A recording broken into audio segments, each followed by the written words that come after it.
Hello' ভিভাৰ্ছ, যোৱাকালি 21 ছেপ্টেম্বৰ তাৰিখে DEE Assam গভৰ্ণমেণ্টৰ ফালৰ পৰা আন এখন নটিফিকেশ্যন আহিছে। নটিফিকেশ্যনখনত মেনশ্যন আছে 834 উইথহেল্ড কেণ্ডিডেটৰ 486 কেণ্ডিডেটলৈ পুনৰ এপইণ্টমেণ্ট প্ৰদান কৰা হৈছে। এইখন নটিফিকেশ্যনখন যিসকল কেণ্ডিডেটক এপইণ্টমেণ্ট প্ৰদান কৰা হৈছে তেওঁলোকে DE ৱেবছাইটত এটা লিংক দিয়া আছে। সেই লিংকৰ জৰিয়তে এপইণ্টমেণ্ট লেটাৰসমূহ ডাউনলোড কৰিব পাৰিব।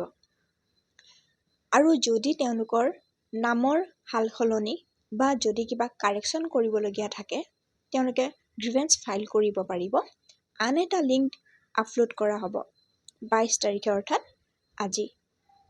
22 তাৰিখৰ পৰা 24 তাৰিখৰ ভিতৰত তেওঁলোকে গ্ৰিভেন্স ফাইল কৰিব পাৰিব।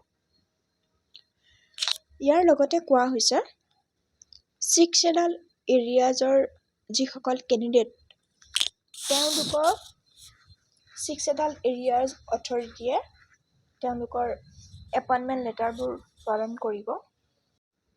যিসকল কেণ্ডিডেটে এপইণ্টমেণ্ট লেটাৰ পোৱা নাই তেওঁলোকক DE ৱেবছাইট ভিজিট কৰিবলৈ জনোৱা হৈছে। এপইণ্টমেণ্ট লেটাৰ ডাউনলোড কৰিবলৈ লিংকটো এই ভিডিঅ'টোৰ তলতে মই আপডেট কৰি দিছোঁ। আপোনালোকে এই লিংকটোৰ জৰিয়তে গৈ এপইণ্টমেণ্ট লেটাৰ ডাউনলোড কৰিব পাৰিব।